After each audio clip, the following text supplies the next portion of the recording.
not make B pictures here at Capitol. What the hell do you think this is, Hamlet? I thought you were going to consult another writer on this. When an audience pays to see a picture like this, what do they pay for?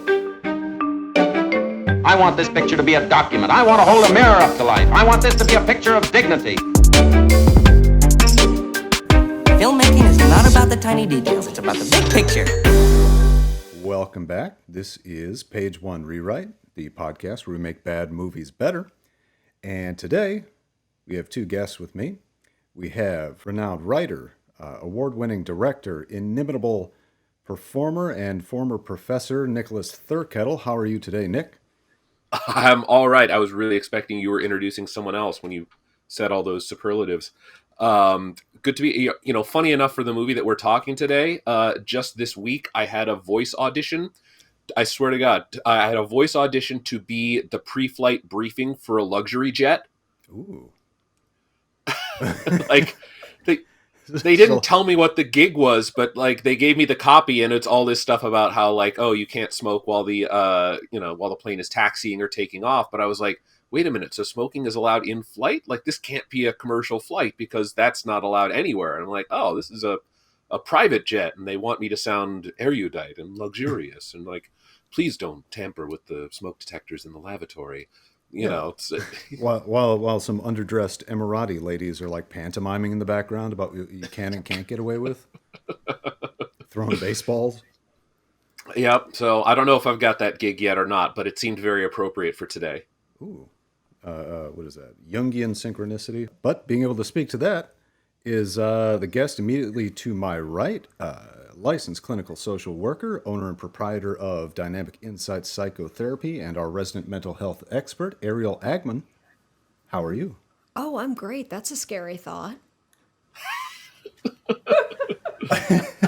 Well, you're an expert in something useful, and we just have to acknowledge and appreciate that. That's true. Oh, I acknowledge and appreciate right back. Yeah, no, you're a brain doctor, and that's going to be helpful. But you also have a background in costumery, is that right? I do have a background in costumery, and I'll be happy to talk about that today. Please do, because it's never a good sign when costumes jump out to me because I'm clothes blind. So only when things are very wrong am I going to notice whatsoever. But we'll get to the stewardesses. I think they prefer flight attendant, but I think the clothes are more degrading than any title could ever be. Did you know? I want to write a script about this someday. There were like official government hearings in Congress. I think I want to say around the 60s or so. Where there was like an equal opportunity suit against the airlines for only hiring like young, hot, unmarried women to be flight attendants. Yes. And literally these people from the business community were testifying publicly that like it would be the ruin of the American economy if the airlines were forced to hire anyone else because businessmen needed to have these hot women flirting with them in order to business properly. It's an outlet. You've seen like some of the old-timey newsreel films about how luxurious flying was. Oh, Think Fly about how Pan Am. luxurious it would be. There's some trundle up front, just like, I'll take your jacket. Like, this isn't... There's no money plane. Speaking of money plane, that is today's movie. Honestly, when I fly Southwest, it looks more luxurious than Money Plane looks. And that's got to be the first thing that we get to. Lesson number one, for anybody listening to this, I presume you want to make your bad movie better because all movies at some point in their development, in their writing, in their ideation are bad. They just kind of suck. And over time, with enough input, enough professionals, they can, not always, become good. So hopefully you want your movie to be good. And I guess the first lesson that we took away from today's film, Money Plane, is write what you know. And if you don't know opulence, you have not experienced it or Google imaged it, and you can't afford to portray it, don't fucking write that. Don't write about billionaires if you have only seen them on television. Not good. Not going to work, Joey. I can't I can't imagine the Lawrence brothers haven't experienced opulence, though. I mean, all that Brothers of the Frontier money that they're sitting on. That's what I said, Nick. I said they have been in these like opulent spaces before. They're Lawrences, for God's sake. Right, but okay, so, and that makes complete sense. Is they experienced opulence at a time when like the most famous people in the world were Princess Di, O.J. Simpson, Joey Lawrence. And now they're trying to make a movie about what they remember. So it's through a child's eyes. It's just like, do rich, play poker, guns. Like, yeah, man, that's what a child thinks about. He's like, oh, there's a fucking airplane and a wrestler and a lady does a backflip. Yeah, that's what they know. You have to update it, though, because your memories as a child aren't correct because it's just dinosaurs and home runs. Yeah, it was written by Andy Lawrence, who's the youngest of the Lawrence brothers, and maybe, I mean, it stands to reason that he's had less exposure to the finer things. I don't know, just because of his longevity or lack thereof in the business. It might be that he's just the one that wants to talk about it more, where Joey is like, no, I don't want to talk about those days because I gave River Phoenix CPR for 12 minutes straight and broke my wrist. Where Andrew's just like, no, it's fucking awesome, Blossom. R.I.P. stands for River Phoenix. Oh, no. So no. Let's, in the interest of some form of structure here, let's start with what we've got. Let's pretend this is something that came into our office and we have to do some coverage on it. You can't change what you got unless you know what you have. So beginning with the core premise, how married are we to it being a money plane? All right. I would vote to stick with the concept of a money plane because I think it's sort of like this is what makes this thing distinct. You know, we've got a heist movie. There's lots of heist movies out there. What gives you that twist on it? And it's sort of like I believe in. All right, we're early in the podcast. I'm already like bringing out Aristotle, but like it is one of the Aristotelian virtues to have unity of place and like. A contained environment, a plane, if you will, we can sex it up, a money plane, if you will, provides unity of place. And because planes have limited fuel, you have another Aristotelian virtue, which is unity of time. I think these things work in movies. Die Hard, it's a building. You know, Hans Gruber's in the building. John McClane's in the building. Holly Gennaro's in the building. Like, I think you took the. Was that from the Criterion release? Die Hard. It's a building. It's a building. What more do you fucking want? And the first poster for Die Hard was just the building because no one was sure if like anyone wanted to see Bruce Willis star in a movie yet. That's fair. I mean, yeah. But before that, what did he have? He had the Bruno album and the Molson's ad, so that's fair. I'm not sold. Hey, there was Cocktail. Oh, fuck, Cocktail. What? No, Cocktail. Was Cocktail the Blind before or Date? After? It was after. Cocktail was Tom Cruise. Blind Date was Bruce Willis's first go at it. Cocktail? No, that was Tom Cruise. Holy shit. Yeah, it was Tom Cruise and like a Scottish guy. What am I thinking about? I have no idea. Wow. So yeah, I'm on board with having it be a money plane. I think it provides a lot, which also will be one of my first critiques of the movie, which is you've created an environment that like is self-contained and is going to like support really good dramatic storytelling and then proceed to cut all over the goddamn world. Like the family's in this nice suburban house and then you've got like the hacker on the ground doing his thing and you got drones flying all over. It's just like you set yourself up for success with Money Plane and then you just like, you know, it's like the meme with the guy shoves the pipe into his own bike wheels. It's just like, why did you do that? Well, like Hitchcock said, when the audience knows there's a bomb under the table, cut away from it as much as possible for as long as possible. What's a bomb?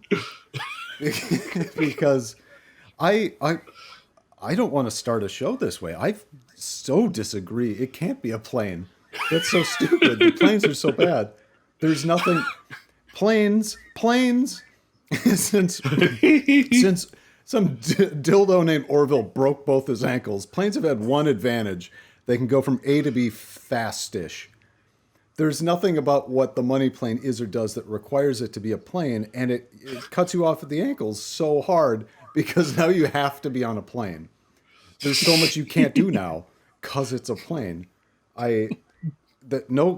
There's a reason there isn't a money plane. I'll put it that way. That you know of. Oh, yeah. There's another. Okay, so there is nothing on this earth more regulated, more known about than planes. There is no plane in the sky you don't know about. You can look up Air Force One right now. There's no secrets in the air. It's the fucking air. You can look. There it is. So the idea that there's some nefarious shit on a plane that Joey Lawrence has got going on, I'm not here for that. No, it can be a money train. I like trains. They're romantic. Boats. I'm not the biggest fan of boats, but at least you can walk around. Like, you don't have to sit, the thing that billionaires love to do all day.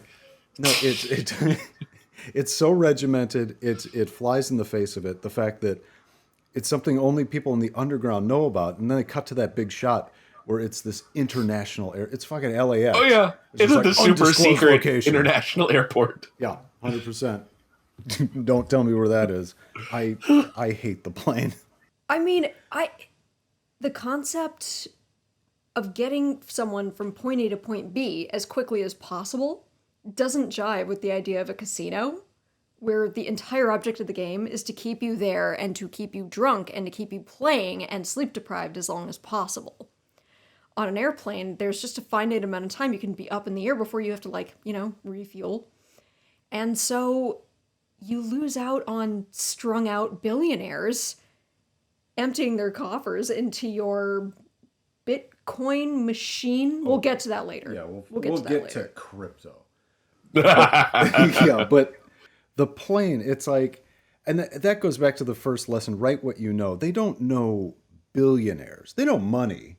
Like, I'm sure there's been people they weren't allowed to be in a room alone with, right? There's some Dan Schneiders that they've been ushered from. So, but a plane requires them to do all the things billionaires don't like to do, which we see in the movie. Sit, be told what to do, be patient, don't do that, don't touch her. Like, no. Do you think in a given day, how many people tell Jeff Bezos what to do? Absolutely not. And I think we're at an impasse. Either you can keep the plane, you can put snakes on it, it can be exciting, or you keep the billionaires. They can still be rich people. They still be criminals. They can be, the strung out trust fund kids, or Nicholas Cage from Lord of War. He's got a lot of money. He does stuff, but he's not like Succession rich. I just think that's where the disconnect comes, because they stop acting like who they're supposed to be.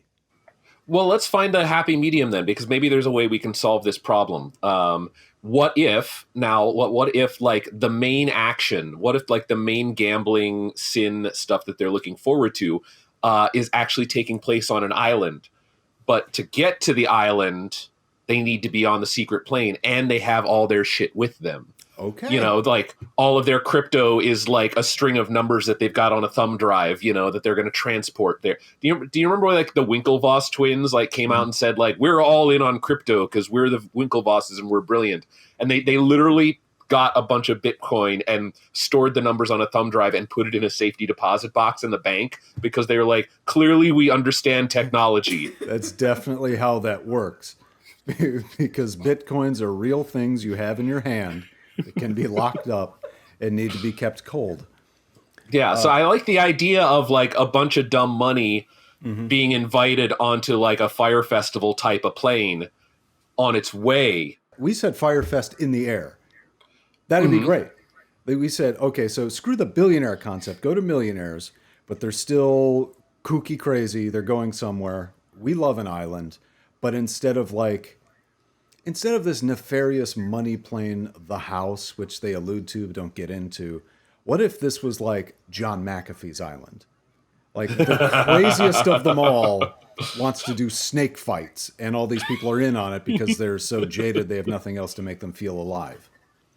Okay. Yeah, okay. I'm on board with this. It is totally the It's like the Bruce Lee island where like all the elite crazy shit happens. Yeah. Game of death, and at the end you have to fight a huge black guy. It's great.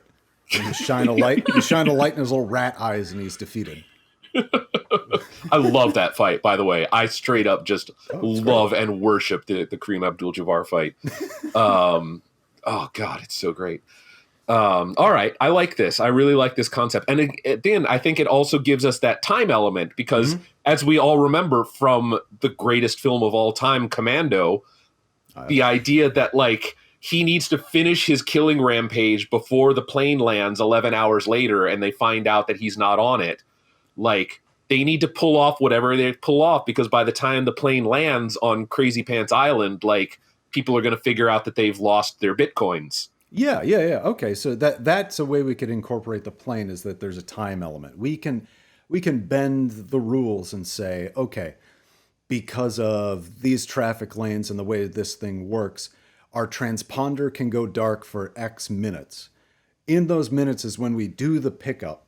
So there is a time element. There can still be a money plane in a form, but most of what we got going on is on this island. And they can still, and that's the main rule with this podcast. The thing that I didn't get to, editing's real, so I'll do that later, is within bounds. We can suggest anything we want, like every movie should have Michael B. Jordan in his beautiful mouth. But if they can't hire Michael B. Jordan, that's not really a great suggestion. So within their bounds. So if there's still a plane in play, they can still go to Silver Dream Factory in Anaheim, and for $900 they can shoot their plane and feel good about themselves. I've been on that set. I still think about it. It's fine. How I might use it. It's exactly what you need when you are fucking Andrew Lawrence. And still looks better than the money plane. God, the money plane looks so goddamn bad. Well, if you stay to the end, you can see they shot in Louisiana. I can't fathom. Like, post-Katrina, there's a lot of space you could get in Louisiana for pretty cheap. But now, I don't see the infrastructure there to support a real movie, which is why they had to do Money Plane there. Well, I kind of respect the sort of obstinacy of this filmmaking effort that they put in because, like, they couldn't find anything that looked like anything they wrote, but they were just like, we're doing it anyway. They literally like Adam Copeland walking into like, here's this art gallery, and it looks like a post facility somewhere, but they're like, no, this is an elite art gallery where this $60 million painting is, and he's just like, yep, I'm walking in here. It wasn't. It was just art museum, not any particular art museum. It was just art museum. They're popping up all over the place. You can't throw a stone in Los Angeles without a straight up Hammer Museum popping out. Right. Well, it's like LA always has, like, we have restaurants called like Home and Food and Coffee, and so that's the next stage is we're just going to have museum. It's just theater flats and unfathomably important pieces of art. Also, can we not throw on Ayers? His name is Edge. Can we not confuse the world? The man is transitioning into legitimate art. We need to. He transitioned. He was on Vikings. He did fine. He didn't need this. Money Plane needed him. Well, and it sort of baffles me the way they used him because it was just like every time they set off in a direction, they also had to just like kneecap themselves.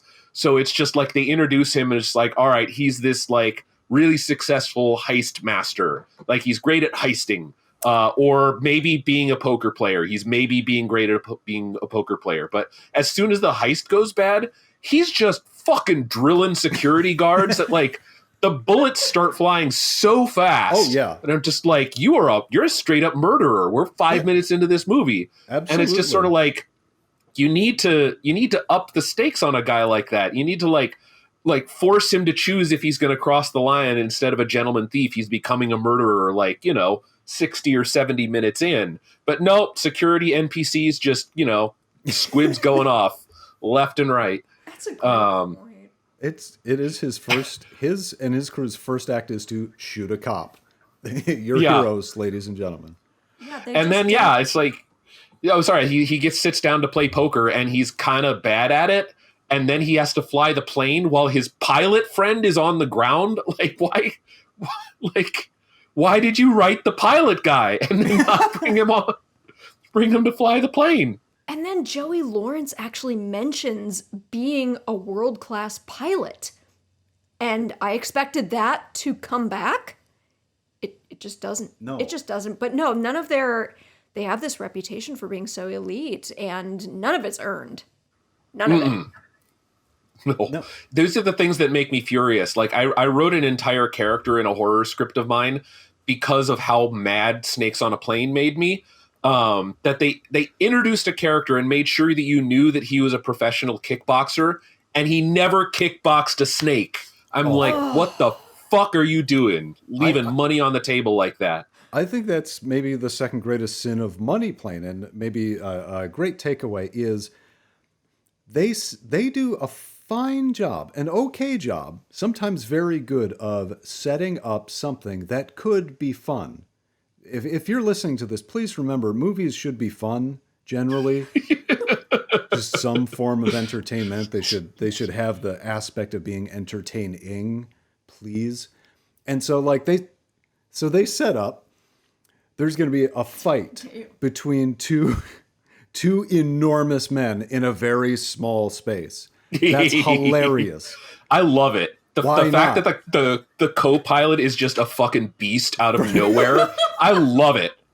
For no reason. But they do nothing with it. They're just two hunk men pounding at each other until one dies. Great. Cool. Nobody flies out the window from suction. Nobody gets like caught like in a spider's net web. Yeah, a shirt should get caught on something. There are knobs everywhere. Yeah. Missed opportunity. They should be hitting buttons and the plane's upside down. The fucking inflatable co-pilot comes out. Something other than... And it's the only time you're using Edge's natural skills. Yeah, which is to punch. And I love him for it. But he just... Yeah, there's no space. So they set He doesn't up something... spear a guy through the exit door. Quick cut to Goldberg in first class, like, huh? And then that's it. It's great. You could Sharknado it all day, but they just refuse to carry out their own premise. Okay, so now we've gotten into these guys. So the premise we're a little squicky on. We could keep the Money Plane, move it to an island. Let's talk about these characters. Sure, we'll call them characters. Yeah, if I'm filling out the coverage sheet, this is a half a star. We have... Let's talk about Mr. Copeland. Here's my problem. He's a fine guy. He's doing exactly, and I brought this up, he's doing exactly what he's been trained to do and what he's good at. Because for a lot of his arcs, Edge has been a face, right? What does a face do? He cuts his promo, he stands in the ring, and he makes the face that Edge makes, which is, huh? Because immediately after he's done saying his bit about how it's the fans that got him here, it's the Undertaker's music, and JR is screaming about it, and you make that face, right? Ah! Yeah, as a face, you react, the heel comes out, whips you, that's the thing. So he's doing what he knows how to do, which is making the concerned face. I can't fault him for that. As a character, he's dark. He has he has the worst thing. He has a gambling problem. And not just a gambling problem. He was $40 million in debt as a poker player. That is egregious. He should be dead. His family should be dead. And every character's got to have a flaw. But gambling addiction is just it's too dark for me. Because it's one of the few addictions where, like, after the first time you do it, your family can be dissolved in acid. Like, if I smoke crack, I smoke crack. That's not great. That's not ideal. If I did heroin today, not super. But, like, I don't wake up and I'm afraid my wife has been hanged.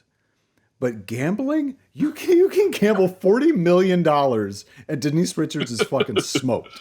That's way too dark. Can you even get to that point? Well, can you get to the point where you have gambled away tens of millions of dollars? Is there some kind of safety net for that? This is actually one of my notes, because I feel like this is another one of those cases where you could really do something to plus up this movie and make it really effective. And they mention it in the movie, which is the idea of a parlay bet, right? Where it's like, I'm not betting on one thing. I'm betting on 4 crazy things having to happen in a row. And I feel like that's the sort of like a main character needs to face their greatest weakness, their greatest fear. And so it's like, if the only way to get him out of this situation is he has to pull off this parlay bet, right? Where it's just like, I need to achieve these 4 crazy things on the plane. That's 10 times better. They're not just stealing from the money plane. No. You have to fix the money plane. Holy shit. That's great. Right. That's way better. Then my twist, all right, and here's why I don't make big bucks. I don't make money doing this. I really try. But nobody ever like has. the big twist is that they find out after he's pulled this off that the Rumble was betting on him, down below. Running Man style. Yeah. Fuck yeah. See? Way better movie. Way better movie. The twist is actually a twist instead of just stupid. Yeah, the whole business where the Rumble is just like, I hired you to steal this painting, and then I stole the painting because I wanted to make you more in debt to me to make you go on money plane. Did we ever get to the bottom of what the Rumble's plan was? I'm unclear. I've watched this twice now, and I'm still unclear. Because, so, I'm going to try. Stop me when I'm incorrect. So, my theory is his plan was to wrap his scenes by the end of the second day. I think that was Kelsey Grammer's motivation. If we had a day 2, I'm not entirely convinced there was a day 2. I think he was like, I am not leaving my veranda. Work around it. I'm doing this as a favor for my ex-wife who I don't like. I will not leave my patio. Get the fuck out. His plan. Okay, I just want to keep it straight. So Edge loses $40 million somehow, or thereabouts. Now his crew is involved in that, because if you're a friend, if you came to me and said you're $40 million in debt, you want to form a cool team and see if we can get me out of debt, I would say no. Because, well, first I'd say, oh, who do you owe $40 million to? It's like, oh, it's this crazy murderer. I'd be like, oh, no, you're on your own. I don't want to do that. So somehow this team is involved with the money he owes. Then he tries to pay it off by taking a job from the Rumble to steal a painting. But the Rumble immediately prior buys his debt in some sort of subprime loan shenanigans. It's like medical debt, you just buy it on the marketplace and see if you can get it to collections, pennies on the dollar, John Oliver style, I guess. So he already bought his debt and fixed the heist so he couldn't get the painting. So now Edge is still in debt, but double debt to just Rumble. And that's when the Rumble's like, okay, you can get out of all your debt if you take down the money plane. And so he sends him on the money plane with his crew, who I still don't understand how they're involved in the debt. There must be best friends. Just his crew, Yeah. You have a crew. Everybody's got a crew. Sure. But then before they can steal from the money plane, he sends one of 2 or 3 teams of assassins he has at his disposal to kill Andrew Lawrence. And then he sends a separate team of assassins to kill Thomas Jane. And then he's pretty sure Edge will send him the money with the internet. Yeah? Did I miss a point? I was unclear about whether... So he put the crew together in response to the fact that he had this much debt and he couldn't figure out a legal way to get out from under it. Am I understanding that part correctly? I guess because he owes bad people. And this crew, were they involved when he was losing all this money? Does he keep selling them no, you guys, this heist is going to go great. And they end up $5 million in the red. And he's like, no, you guys, I got an even better heist. It's going to get us out of that 5 million, and we're going to end up with 5 million extra. Yeah. And then they end up even. And they just, again, it's the addiction thing. It's why would they keep enabling these bad habits? And again, I don't know. And again, it's like script writing 101. Like, what does this guy want? Like, because the time he spends with his family, I really don't give the sense he gives a fuck about them. No. Like, they're there, they're a family. He does the like, I'm a dad and a husband thing, sort of. Yeah, he seems bothered that they're in his house. Here's where I'm so unclear on this, because my impression was, I don't know what he was doing for a living. I think he was doing some kind of, it sounded like maybe he was some kind of mercenary at some point, who then became a gambling addict, and then got into massive debt, and then learned his lesson and decided he wanted to get him and his family out of this situation, and was forced to do criminal shenanigans. Yeah, I definitely, I got the impression that the shenanigans came after the gambling. So Correct. I think his arc was the army until about 27, 28 years old, because he was a captain, and then Oh, that's right. provided he's That military bearing, you can really see it in Edge's performance. Yeah. That's the military loves two things: long hair and just ungainly weirdos. And and so he gets out ostensibly to begin playing poker full time, which honestly, I buy it. That tracks. Then he loses $40 million. And he's like, the next best idea I have is art thief.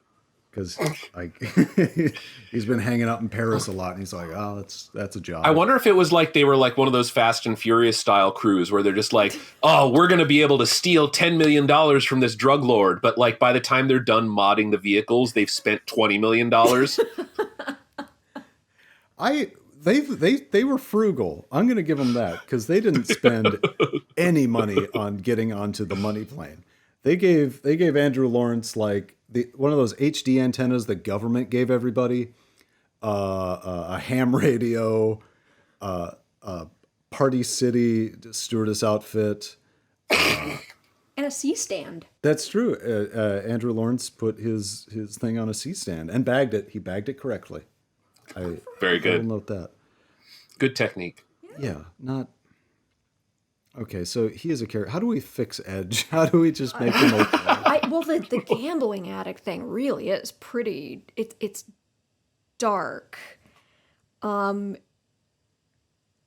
I guess there was no mention of any kind of recovery.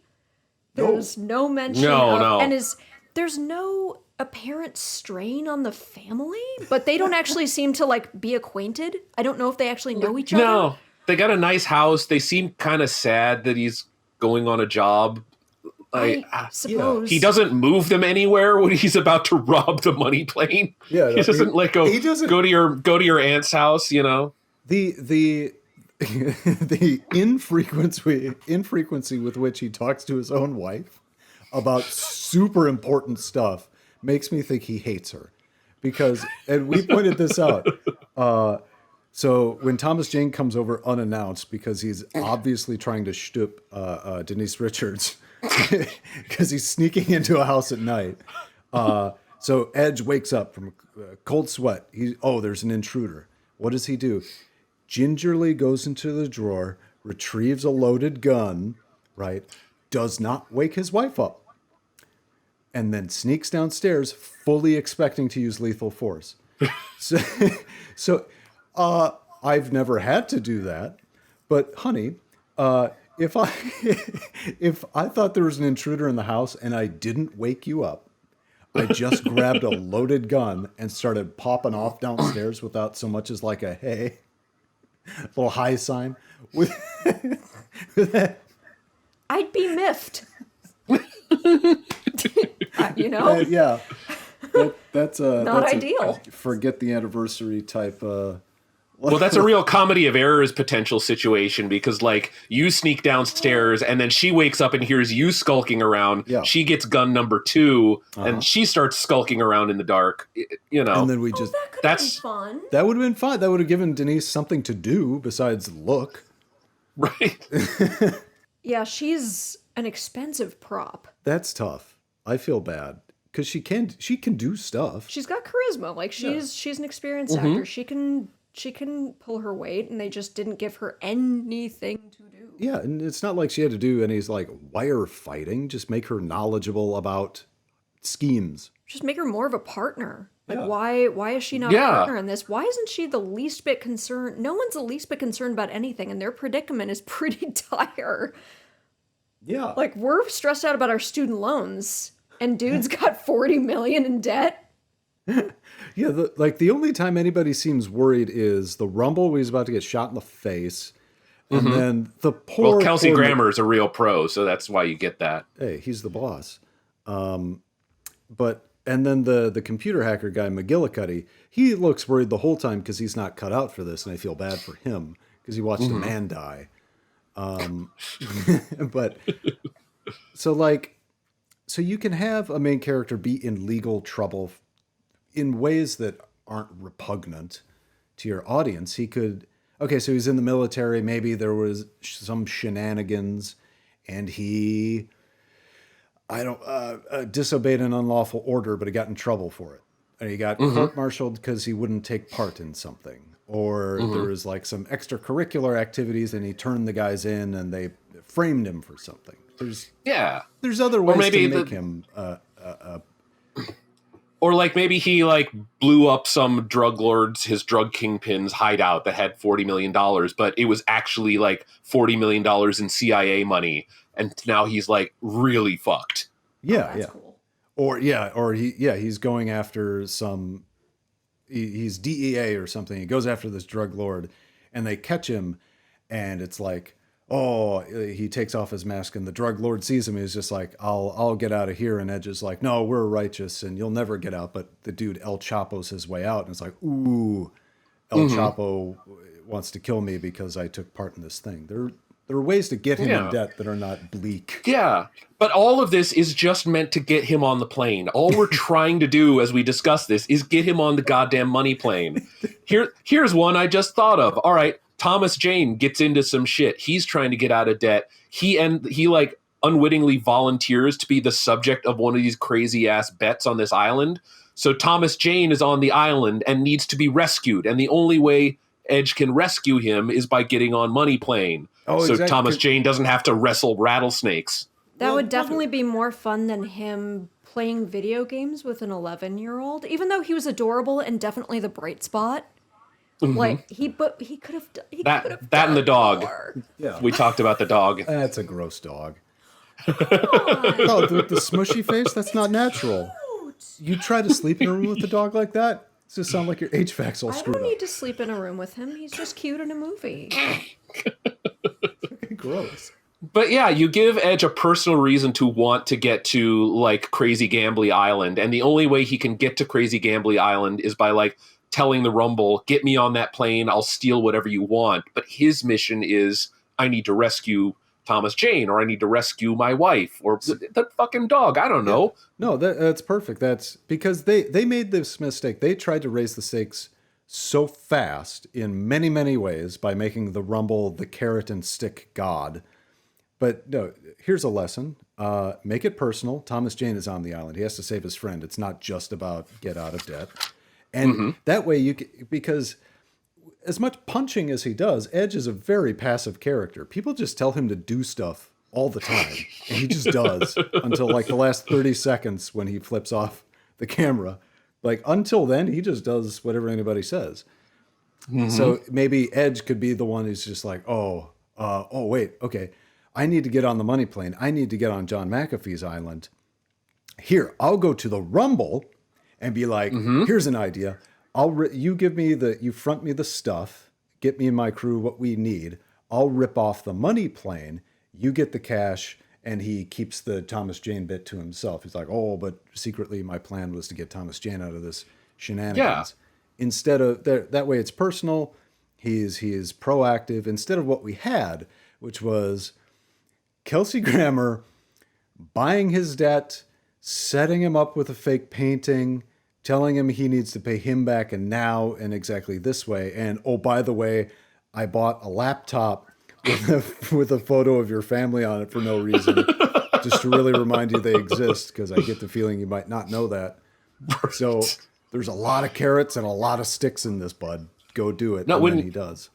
When you lay it out, it sounds like one of those Todd subplots from BoJack Horseman, where it's just like there's the main action, but then you check in with Todd, and there's just some crazy shit happening that like the rest of the show doesn't acknowledge. There's a lot of blind eye turning in this movie where I feel like not enough people within the world of Money Plane like point out the inconsistencies with Money Plane. They're just they're all too on board with it. Like there's way too many guns on an airplane for me to. No shit. Although, like, going back to the story I told at the beginning about, like, auditioning to be the safety briefing, it reminded me that, like, yeah, Money Plane is like it's like the Tijuana of planes, like, anything goes. And if, like, the fact that it's the only plane you could be on and light something on fire and, like, there would be no alarm and no smoke detector, like, you need to use that. It needs to be part of your heist plan that you can, like, light shit on fire in a way you wouldn't ordinarily. Can we talk about international airspace? Oh my god! For a second? Chris, this is an astounding legal theory they have.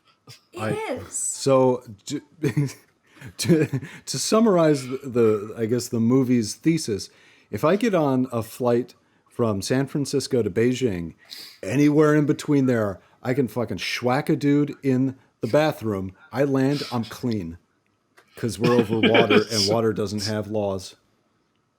Yeah, it's all good. Irrefutable. Yeah. Ironclad. 100%. Nothing wrong about that. What I think, because I had to look this up, because they're just saying stuff in this movie all the time. So when they talk about airspace, think about airspace as more like layers on a cake with altitude, and it's cut into different chunks. Like who can fly what and where with what licenses. What they're referring to is air sovereignty, and being outside of somebody's air sovereignty doesn't mean you can't do crimes. It's more like a line on a map where jets will shoot you down. It doesn't mean I can just choke a dude from Belarus to death. But as long as I'm 50 miles outside of Belarus, man, you got nothing on me. I'm far away. It doesn't. No, it's. It means apparently that you can put down some plastic, give a guy a pistol, and have everybody around him just wear a tarp like they're at a Gallagher show. Can you imagine handing Jeff Bezos a tarp? Like it's like he's in the splash zone. Like a little poncho. It's like, oh great, I'll play along. I love. Well, now I'm just things. imagining Gallagher on Money Plane. I think would have improved the movie. Right? Wouldn't that fit though? Where it's just like if it truly was John McAfee's Island, he's just like, I got Gallagher, but they're real heads. Oh man, what a crazy plane. Cool. Only Money Plane. Well, it's funny. We talk about like the laws and the stuff that they do on Money Plane, and the stuff that they bet on really, really bothered me. And I was just in Vegas, so I was reminded of like how mathematical all of this is. Like every single bit of this is just a formula that is defined to have you lose. And it's what betting is all about. There are so many things that happen on Money Plane that are just sort of based on human cruelty. It's just very, very hard to quantify. Like, how do you set odds on this behavior that they keep encouraging in people? Absolutely. Like, I threw a fit when they were playing Russian roulette, betting on who lives and who dies. For those unaware, if two people are playing Russian roulette, the odds, 2-1. One of these guys is going to die. There's no way for the house to take a cut. There's no way for everybody to lose, which is necessary. And that fucking Joey Lawrence starts going around the crowd, like taking bets like it's an alley dice game. And he's just like, I got 20-1. No, you don't, Joey Lawrence. It's 2-1. There's two guys. And now you just shot a guy who could have spent more money on your Money Plane. Yeah, you let him die. Cool. There's a dead cowboy doing weird. And was that supposed to be funny? His boots shook at the end. It was like a weird little rattle sound. It was a very cartoony death. And that was... They can't decide what they want this to be. They can't decide if they want it to be gritty or goofy. Like, I don't think they could pick a tone. Well, and it raises the question of, like, do the people who get on this plane know what games are planned? Because it really sounds like they're just sort of like, we're going to bet on some crazy shit. And then it's like, oh, it's Russian roulette, and none of them are like, no, that's not what I signed up for. Just can we do something with dice, like something with really expensive dice? And it doesn't make. So you've got billionaires on this plane. They don't like being told what to bet on. I feel like if this truly was some nefarious big organization running the money plane, they'd take requests, and it's just like, who has a wager? And then Armand Asante in the back can be just like, I want a man to fight a cobra. And they're like, oh, don't, 20 minutes and we'll have a man and a cobra in a cool cage. And like that. Like there has to be some sort of, as it is, there seems to be a very rigid schedule of kooky bets. Yep. They do. It's just like a menu, but it's a menu that they're not aware. So it's like this weird blind tasting experience of craziness. Thinking about that idea about like human cruelty, though, it made me wonder, and maybe this ties back in with the whole like Edge's psychology of being a gambling addict who needs to like fulfill this crazy parlay bet in order to like take down the plane and fulfill his debt. If the whole premise of the plane is they're like psychologically profiling the passengers to see how far they can be pushed, it's like one of those crazy like Stanford prison experiment things, and like that's kind of like the game beneath the game, that they're like saying how likely would Edge be to chop a dude's finger off if it got him to his next goal.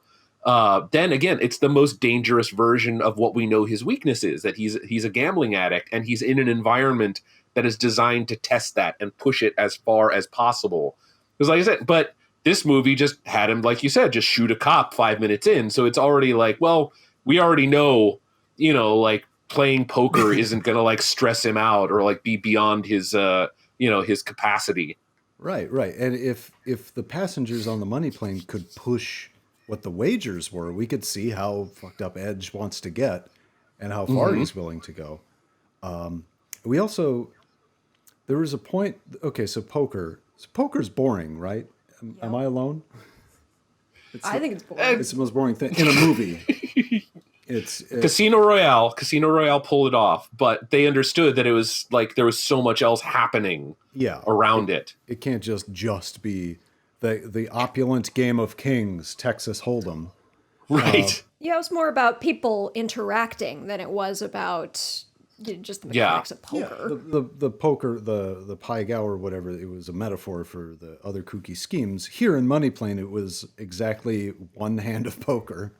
Right. It took minutes. But we had the thought that, so there's the one hand where 3 people went all in.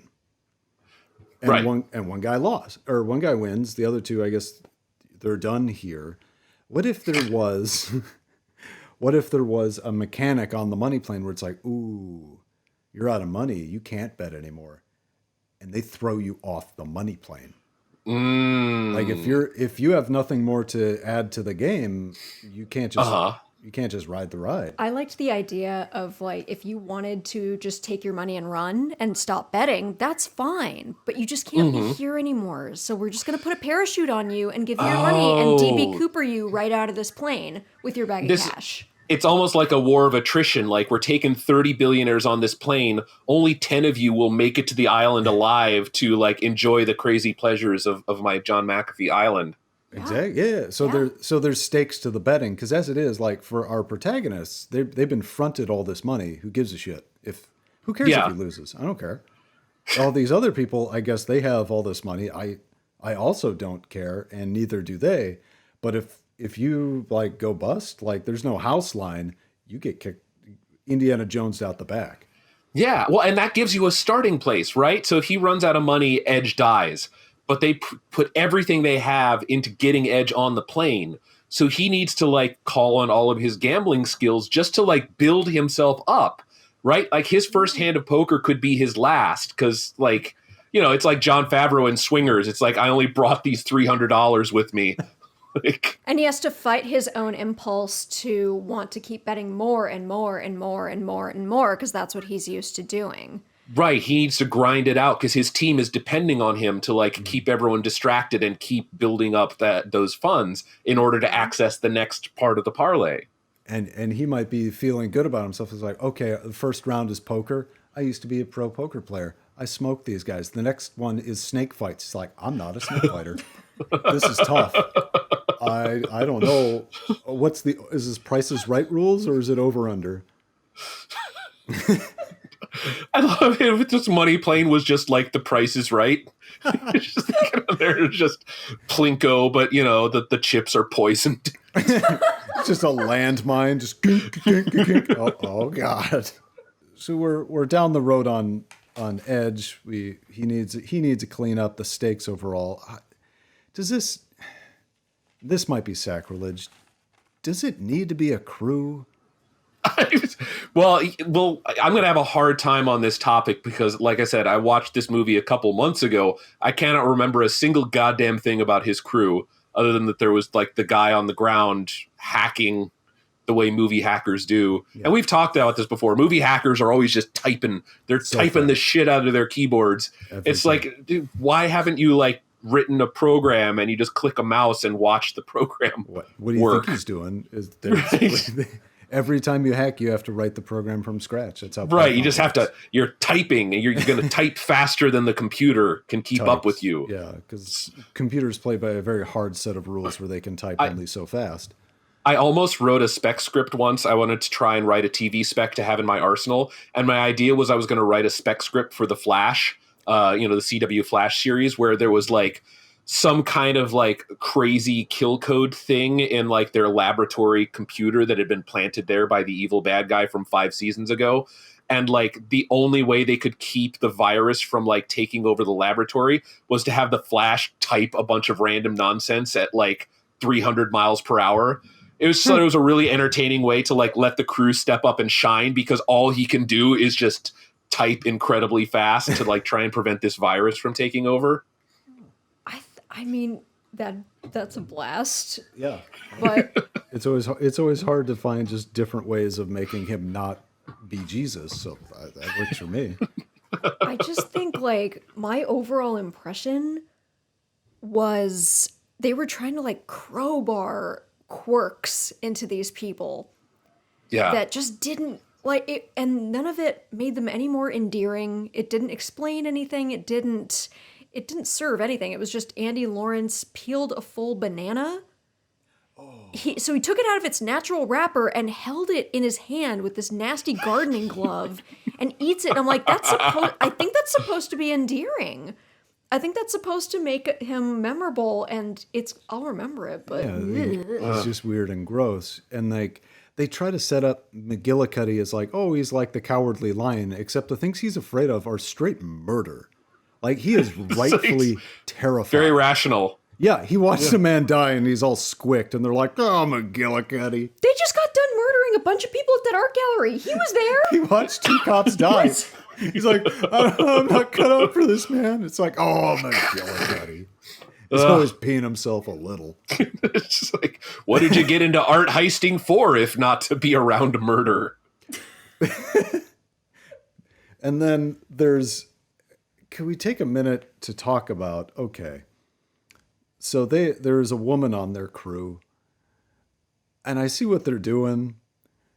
Here's the thing. If you're trying to write a strong character, perhaps a strong female character, and the strongest aspect you could think for that character to have is being a stone-cold psychopath, take another pass at it. There's other things you can be. There are real life strong people you can look at and just copy paste. Ruth Bader Ginsburg never iced a dude in a parking lot. Not once. I know that. She could be that we know of or something. But instead she flips to murder so fast. She never even tries to talk her way out of anything. Of the 13, 14 scenes where she's back in the back area of the plane and somebody walks in, what the fuck? Yeah. She never tries to talk her way out. She always closes space, gets right in their bubble, breathes, and then stabs. It's like prison. And I'll just say this right now. If I'm a professional thief, I don't want her on my team. Right. Because this She's a loose cannon. yeah, this robbery just became a murder. I'm going to jail forever because she couldn't, I guess, hold it. Murder's her go-to. Every time. There's no problem she doesn't try to murder her way out of. Oh, she's Wayne Grove from Heat, but like in a flight attendant uniform. She's not concerned with the van. She didn't give a shit. She's going to walk down the street. But it brings up a point that it's so baffling to me how much of this movie is like the main characters we want to see doing stuff just stuck somewhere.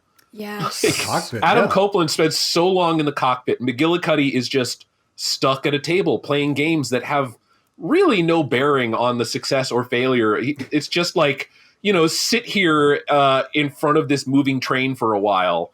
That's where we need you, McGillicuddy. Eating airplane food. Yeah. Right. Instead of the guy who's done this a whole lot, we need McGillicuddy, the guy who only knows computers, to do a lot of FaceTime with our marks. Like, you got to sell this. If they suspect anything, they'll kill all of us. So get at it, computer nerd. And he's like, oh no, I can't. And then he somehow doesn't blow everything up. But again, that could be really good. Like if that was like the tense, that was the suspense of the plot, was that like everyone is doing the thing they're not best at. Like that's a really fun. It's like the fourth Mission Impossible movie, the one Brad Bird directed, where it was just like there's this runner about like all of their like super sexy spy gear keeps failing in ridiculous ways.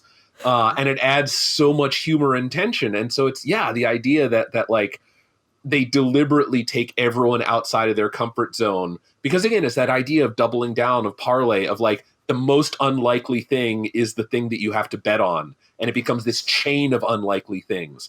But it's just like, that was an opportunity that they were sort of like, I think they bumblefucked their way into, and then didn't recognize how to actually turn that corner and make it something cool.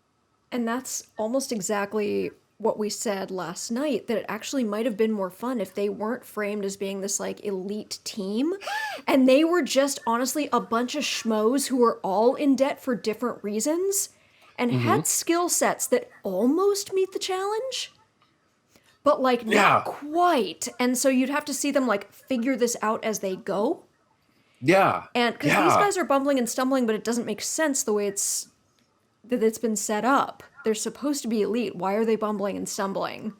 Yeah, it's like if it's Ocean's 11 and they just like keep tripping over the carpet in the casino. Yeah, it would be great. And then we could ditch the whole first act, and it could be like the Blues Brothers intro, where it's like, we're getting the band back together. I need help with John McAfee's plane.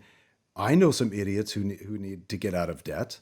And it's just like, Jim knows computers, sorta. Great. He works in IT. Yeah, he's on Geek Squad. Right.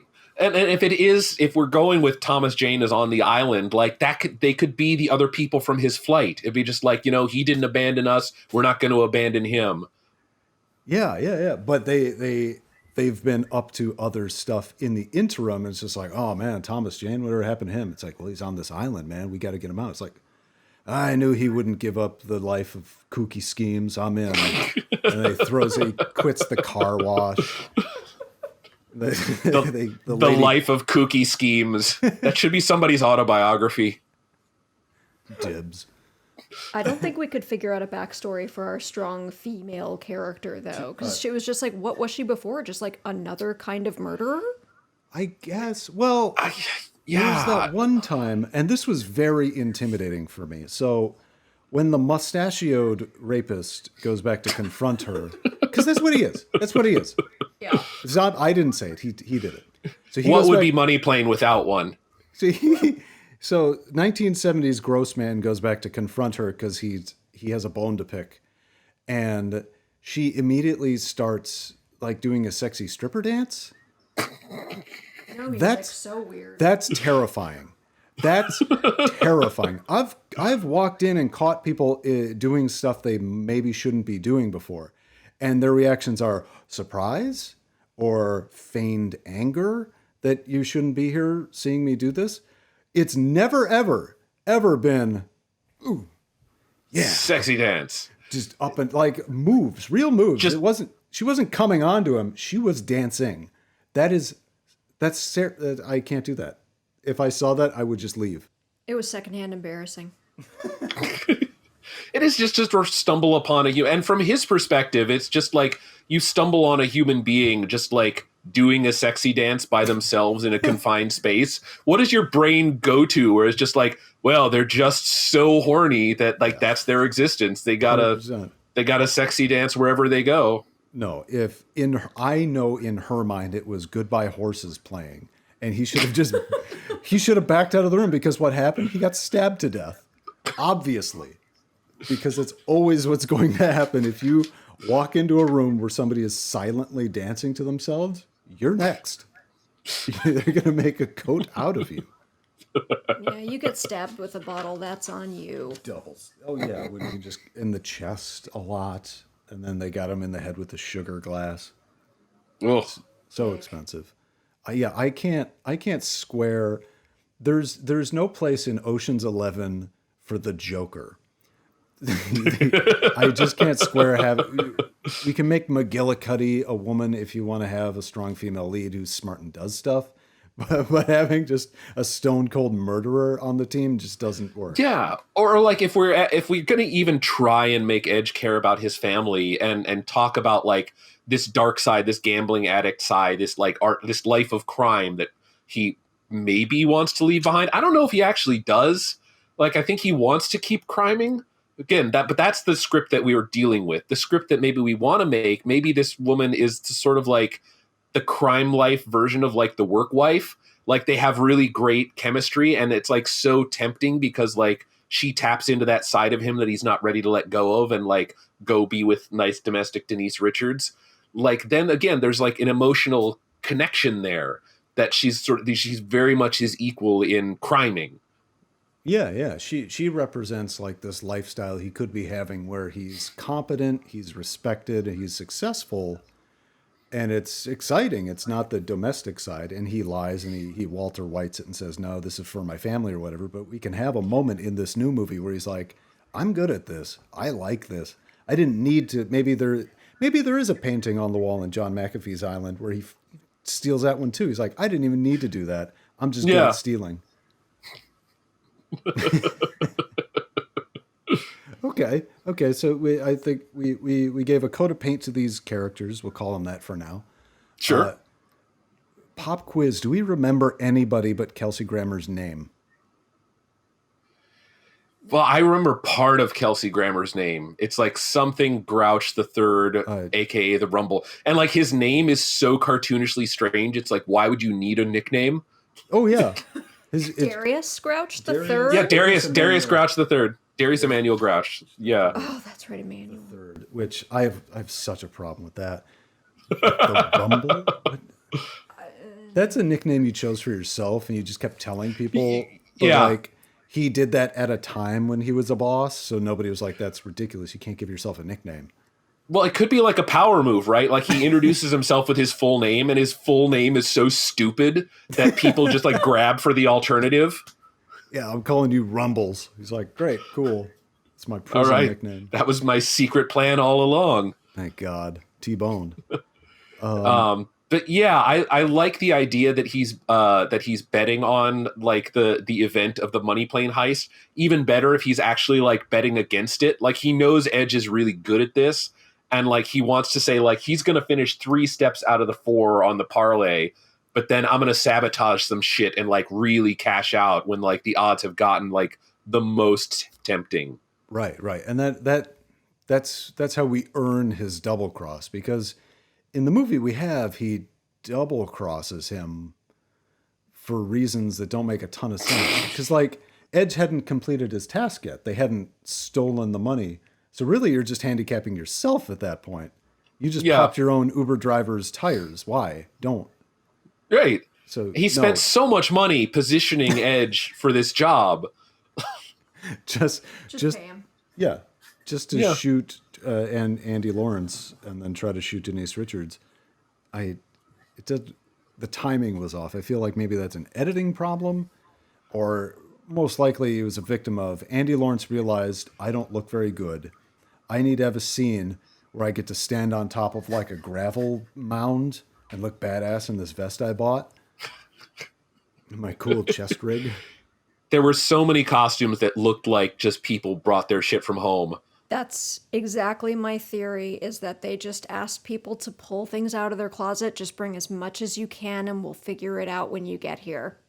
That's what I think happened. I can't imagine someone actually pulled these things together deliberately and had people put them on deliberately. It was probably like the night before on Craigslist in the middle of Louisiana. They just put up like, making a movie with the Lawrence brothers. Want to design costumes? There is a costumer listed. I just looked it up, and someone was in charge. You just Googled it. I did. I mean, I just wanted to understand. Well, they did provide Edge a shirt because it didn't fit. If you notice his collar I think it's in the cockpit, his collar is clearly like an 18 and he's a 16. And they're like, but they had to because his chest is enormous. I can see his little Hanes top underneath. And it's like, you've got a very good looking man here. Like, he's a great looking man. And then you want him, he's also supposed to be portraying himself as some kind of billionaire. And so to have him in a collar that doesn't fit him, like, I understand with my limited costume background that his body type might be challenging.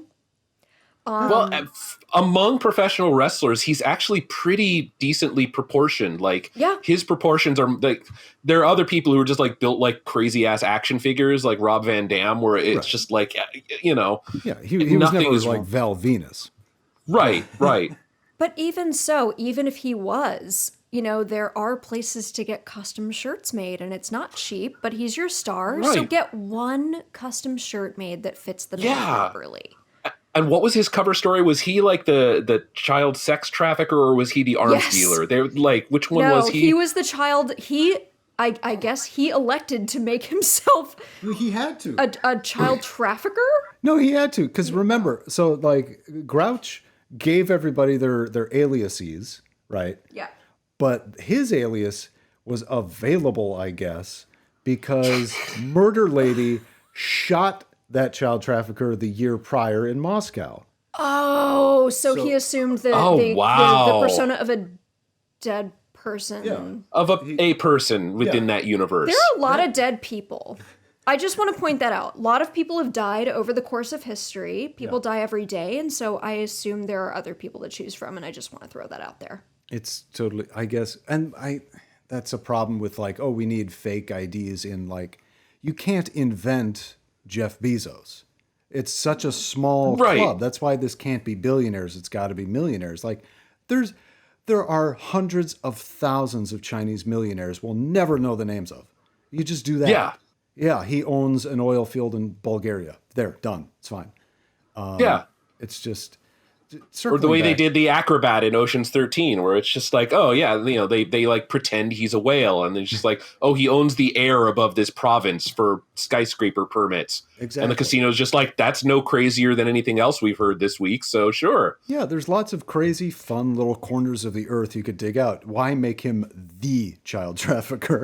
Especially when there's crypto. He could have a username. Oh shit, you're Lone Wolf. Cool. He has all the Bitcoins. Yep. You can't prove I don't, because it's not real. But circling back, so how do we improve this costume situation? Because this is such an Achilles heel, because they have some money. Money exists. Denise Richards doesn't roll out of bed for nothing, right? She's not going to wake her dog up for peanuts. Yeah. So, no, her agent knows her day rate for these projects. She's not just coming out. So they have some money. They can't go big like they wanted to. How do we square this? Well, they actually could. They actually could fake it. I mean, like, you can get designer clothes and you can rent them. And you don't pay very much. Rent the Runway. Little plug for them. You can rent many thousands of dollar gown for $100 for, 4 days. Which is probably how long this took to shoot. And, I was thinking about the flight attendants, because there's no reason to put them in those outfits. Like, they don't look like flight attendant uniforms. It looks like some deranged bellboy or like an elevator operator, but made of Brillo pads. Like, I don't even know where you find it. Where do you find that costume? Yeah, yeah. Well, and that's the first part of telling the story of Money Plane, which is like the flight attendants and what they wear sets the expectation for who their passengers are supposed to be. Are they going for like crazy old Texas guy money, or are they going for like influencer Bitcoin money? And like the way the flight attendants are dressed, if as a filmmaker, you'd be thinking that's our first clue as to like what kind of passengers are going to be on Money Plane. Exactly. And from this, I don't know what it means. I don't know who we're expecting on this plane when I see those uniforms. Maybe I don't want to know. Right. The Lawrence brothers were on the 3 boner system. Like if all 3 of them get boners, then these costumes are... These costumes will work. Oh, they could have been so much more bonerific. Like, you could have gotten, like, a set of matching amazing dresses from Rent the Runway and just put name tags on them or accessorize them in the same way. And it would have been a uniform, but you're wearing, like, Hervé Leger or something. Like, why buy those? Or rent, God knows. If they were maybe trying to answer the question if you can get a stripper with a Groupon. Or if you don't have enough money to go to like Ruby's costumes, so you go to like Ruble costumes because there's like sequins on it. Weirdly, I don't even. No, it's not even. They're not sequins. It's just this like scratchy. I don't even know, with like pipe cleaners around the edge. It's bizarre. Y'all have to go watch this just to see that outfit. I can't even do it justice. I swear this is an absolutely true story. There was a time I was interviewing to write a screenplay for this like startup movie studio in the Philippines. And it had like crazy money behind it. There was this like insanely rich person who was just living in the Philippines to like hide from authorities or something. But he had mad money and he wanted to like build a film studio and make action movies in the Philippines. And I remember being told that I had to put together a slate of scripts that could be filmed, but I needed to think with a different budget perspective because his idea was he wanted to buy everything in the movie. So like if there was a car chase with a Mercedes and a Jaguar, he was going to buy a Mercedes and a Jaguar and own them and then put them in the movie. Like he didn't want to rent a single thing. And I was like, why? And they were just like, that's what he wants to do. Those are the kind of scripts you're looking for. Just remember everything in the movie he's gonna buy. Like Tommy Wiseau, like he didn't want to like use actual locations. Like, no, we built set. You do it better than I do. It's a real Hollywood movie. That's what we do. We build the alley. Tommy, there's an alley right there. No. All right, rock and roll. Get it done. We play football in the alley. Normal shit. And it's oh god, Matthew Lawrence's costume, the cowboy. What the fuck? Like what a missed opportunity. How much fun could you have with that costume? You could get a full on 1950s, 60s, 70s era full glittery suit. Like a full like Nashville rhinestone crusted suit. How much fun would that have been? Like Robert Picardo in Inner Space, the absolute gold standard for pervy cowboy. Why not? Why not? Put him in assless chaps. Who cares? But like, why just put him in like a cowboy hat and like I guess a blazer? What was he? And a bolo tie with a white Hanes and a fake mustache. Like yawn. That seemed like an idea. He's just like, guys, this is what I'm doing for the movie, and they're like, no, you can't. No. And just grow a fucking mustache, Matt. Just grow the damn mustache. It takes a minute. It looks bad for a while, but just do it. It's awful. But if you're gonna have Yosemite Sam in your movie, just go. Everybody, just everybody, be fucking crazy. Go for it. Instead of like trying to ground it with like two Russian guys cutting off arms. And I get it. Like we're bringing things full circle. What you were talking about, it's like you've created Money Plane on the page with just like no plan for how to put it on film. It's just like, where is the galley where they prepare meals that will satisfy billionaires? Like, where's where's the elite top shelf liquor that that's gonna be there? Because everyone's got to have their oh god. I read about a restaurant on Wall Street that makes hamburgers that have flakes of real gold in the patties. Yes. and the body cannot chemically digest gold, so you literally just poop it back out. And it's just like, you have literally no better idea of what to do with your money on Wall Street than just like poop gold, just to be like, fuck you, poor people. And I feel like the set, like the way it's decorated, all the furniture that I saw, it's like it's decorated like your friend's like super cool older brother who totally has his own apartment. There's like a leather couch and like, you know, glass top table with like a little bowl of joints in it. Oh my god! Because that's when rich people wow, do drugs, he bought a bowl. They trust just what you give them. They don't have their own. Like Jeff Right. Bezos doesn't get into his like tailor-made K-hole every day. It's so Oh, that's man. why it can't be billion. It's got to be million, and they have to be like fucked up. It reminds me of here's what they would do in the early 2000s. Near the end of his reign, Kim Jong-il commissioned a movie be made. North Korea in Pyongyang Zoo, they had a zoo. It wasn't doing so good because it's in North Korea, and the animals weren't doing so hot because it's North Korea. And so they had an idea, we'll make a movie and we'll make money off of this because the zoo's going under anyway. And they made the animals fight each other in random pairings.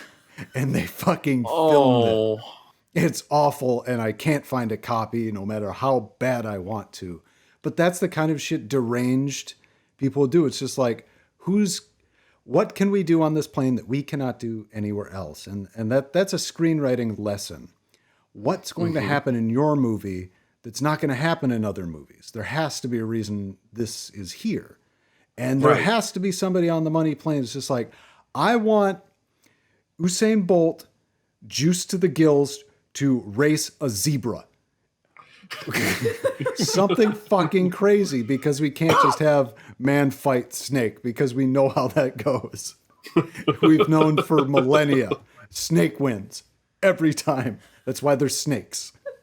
Yeah, I think that raises a really good question. Yeah, what do we do on a plane that we can't do anywhere else? Like in a much nicer casino. Yeah. Anywhere else on the planet. And that's how they piss it down their leg. Like, all the interesting stuff happens on a little screen, which here's a lesson if you're making a movie, fucking don't put stuff on screens. I'm looking at a screen. Screenception, it's boring as shit. If I want to watch somebody do that, I get on a train and watch somebody do a YouTube. It's insane. So it has to happen on the plane. In this movie, all the cool shit happens elsewhere, and we just bet on it, and we just passively watch, like, oh, cool. While Edge sits in the cockpit.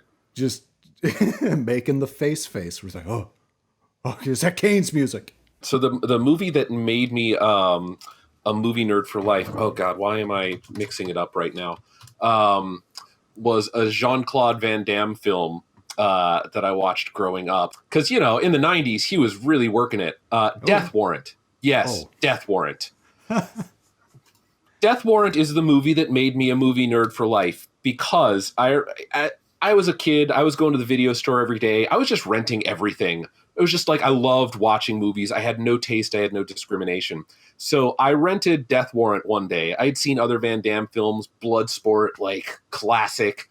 I was just going to watch everything this guy does. In Death Warrant, Jean-Claude Van Damme, the muscles from Brussels, plays a Canadian Mountie who goes undercover in a prison to like catch a serial murderer, if I recall correctly. And he spends a lot of time just like investigating and bribing people and being undercover. What he spends almost none of the movie doing is kicking people or doing the splits, which is just like, which is what you want out of a Jean-Claude Van Damme film. And I was like, it was like something awoke in me. It was like my adolescence blossomed in that moment, and I became a man. Because I said, what the fuck am I watching? I rented this to watch him kick people. And that's when I knew I have the right to ask for things. I have the right to like want a movie to give me its promise. And so it's just like, yeah, Edge, I respect your dramatic ambition, but I did not pay to see you sit in a chair in a cockpit for like half of this movie. Absolutely. I like that you're advocating for getting your needs met, Nick. Thank you. You deserve Thank you. Well, it's been my goal in therapy to remember to be my own champion, and You are a champion. You are. Aw, No, but thanks. it's true though. Give the people what they want. Edge should not be sitting in a cockpit. He should have had a funnier fight. Like you've got a professional wrestler. Like you're not going to make that funny. You're not going to give us a good time. Why? So many ingredients. Yeah, that I think sums up the story of Money Plane is unfulfilled promise. Edge sitting in a cockpit for 90 minutes, just looking ahead and waiting for it to be over. Yeah. People who are actually doing things call and give him updates every so often. Yeah, and he's just like, thank you. Nothing to add. I'm waiting for this to be done. Like we all are. And that really wraps it up for us. I think we had some good input for the filmmakers of Money Plane who will never, ever listen to this, or anybody who runs counter to their narrative that Money Plane fucking rules. I'm not going to steal their sunshine. If they liked Money Plane, they should like Money Plane, and let them go run in the fields and be happy with that.